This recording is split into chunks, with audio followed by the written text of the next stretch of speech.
Bonjour et bienvenue dans ce 14e mot du Spirittober. Le mot du jour c'est castle qui désigne un château. Et j'avoue, j'ai un peu piqué l'idée à Emmanuel qui nous suit avec ses dessins où elle avait représenté l'arcane de la Maison Dieu. Et je pense que du coup je vais vous parler de cette arcane. L'arcane de la Maison Dieu, elle est souvent vue comme une arcane qui va marquer un grand chamboulement, quelque chose qui n'était pas prévu. Mais essayons d'aller un tout petit peu plus loin dans la compréhension de cette arcane. Déjà, c'est l'arcane qui suit celle du diable dans le tarot, qui marque l'idée de suivre ses pulsions et ses désirs. La Maison Dieu, elle indique que ses pulsions et ses désirs ont été concentrés dans une direction, celle de reconnecter avec nous-mêmes, avec la version du divin en nous.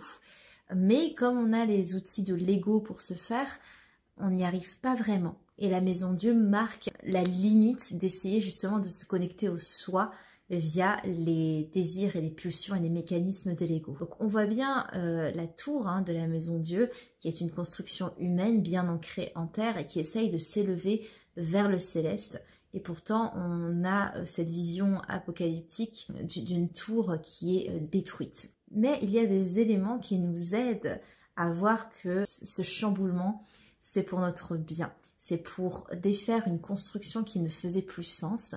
Dans notre volonté de retrouver notre soi, on s'est un petit peu perdu pour ce faire. On a essayé justement, et ça fait écho à notre jour d'hier, on a essayé de s'élever plutôt que d'aller chercher en soi la clé de cette connexion. On voit bien que cette vision apocalyptique, bien que terrible, on voit que le divin vient couler sur notre incarnation sur Terre et nous rappelle que cette transformation et cette élévation, elle est possible, non pas en allant s'élever vers le céleste, mais en ramenant le céleste sur Terre, en nous. On a dans cette tour les 3 marches qui vont symboliser les 3 étapes de cette reconnexion au soi. On a l'étape de la création, l'étape de la préservation et l'étape de la destruction. En soi, je crée la réalité que je souhaite. Je cultive l'instant présent, la préservation.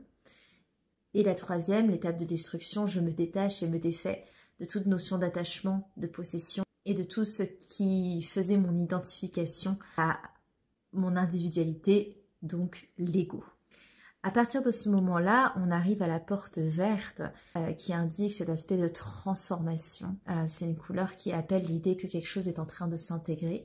Et on arrive à apercevoir un jaune à l'intérieur de la tour qui marque la couleur de la connaissance, de la conscience. On arrive à entrer finalement dans un espace où on va mettre en lumière qui l'on est réellement. Donc c'est vrai que cette carte peut parfois amener un peu d'appréhension dans le fait que ce que l'on a construit est voué à devenir une ruine, mais c'est au final une carte qui crée une ouverture là où en fait on commençait à s'enfermer dans une construction qui ne faisait plus sens pour nous, ou qui était motivée par les mauvaises raisons ou les mauvaises directions pour notre âme. C'est une carte qui indique quelque chose qui arrive à rupture et qui déborde jusqu'à éclater. Quelque chose qui a trouvé sa limitation et qu'on ne pouvait pas atteindre de toute façon avec les outils par lesquels on avait commencé les fondations de la tour. Donc c'est pas un appel à recommencer les choses, mais au contraire à peut-être trouver quelque chose qui correspond plus avec des fondations qui font plus sens avec le chemin que l'on souhaite emprunter, ou en tout cas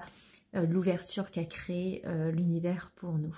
Voilà pour cette arcane de la Maison Dieu. Si vous voulez avoir plus d'informations, notamment que je vous parle des personnages, de ce fameux feu divin qui vient renverser la tour, etc., etc. Je vous en parle dans l'épisode 115 du podcast sur Manipura, donc n'hésitez pas à aller voir ça. Moi, je vous retrouve évidemment demain pour un nouveau mot du Spirittober.